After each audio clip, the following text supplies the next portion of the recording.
back to you in the studio. Thank you, Rachel. They are installed to help solve the problem, but are toll roads really the answer to ever-increasing commute times? Yeah, some drivers say those long delays and more expensive fares are even more trouble than they are worth. And KCAL Tina Patel is live in Corona right now with the controversy over those express lanes. Tina? Well, a lot of drivers in the Inland Empire have long commutes. They expect to spend a long time going where they're going, but they say when they pay, they expect to get where they need to quicker. And they say that's not always happening with the express lanes. Westbound 91, really heavy out of Corona. It's been just over a year since the 91 freeway express lanes through Orange and Riverside counties opened. And on this Wednesday evening in March, traffic seemed to be moving pretty smoothly. Officials with the Riverside County Transportation Commission say the number of drivers paying the tolls shows that the lanes are working. The 91 doesn't back up, at least in Riverside County, the way it used to. It's because we've added that capacity. But the price for progress? Not all drivers can afford it. A group called the Greater Corona Traffic Alliance shares photos of the changing toll prices online. One-way commutes are often in the $15 to $20 range. I don't use them on a regular basis. It would get very costly. Officials admit tolls are adjusted based on demand, and since usage of the express lanes is about 60% higher than they expected, they've had to raise rates to keep traffic moving. Our main thing is not to try to make a whole bunch of money. We do have to pay our debt in order to, to pay for the project, but just to try to move as many people as efficiently as we can through the 91 corridor.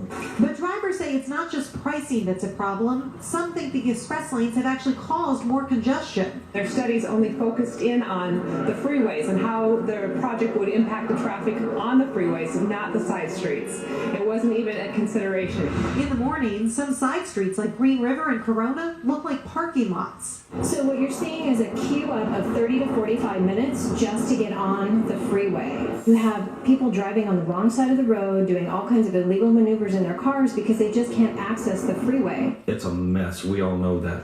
At a recent Transportation Commission meeting, drivers voiced their frustration and asked for help. You know, from a safety standpoint, it's not acceptable. Riverside County officials say every transportation project is a work in progress, and they plan on adding signs and possibly expanding on and off ramps to relieve some of the traffic choke points along the 91. But they're already looking ahead to their next express lane project on the 15 freeway north of the 91 to the 60. San Bernardino County may extend those lanes up through the high desert. They've already got plans to add express lanes on the 10 freeway from Montclair to Redlands. And parts of the 405 through Los Angeles and Orange counties might also get express lanes. If those attract some more cars, they'll make the general purpose lanes better. The drivers in the Inland Empire have this warning. You really need to study, the areas around the freeway. Otherwise, there could end up being more traffic and more frustration. People are starting to get upset, and it's not what they bargained for. I don't think anybody anticipated the rates being so high.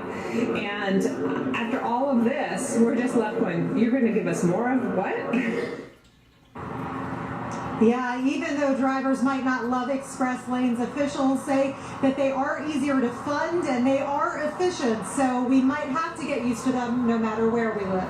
We'll send it back to you. Martina, thank you.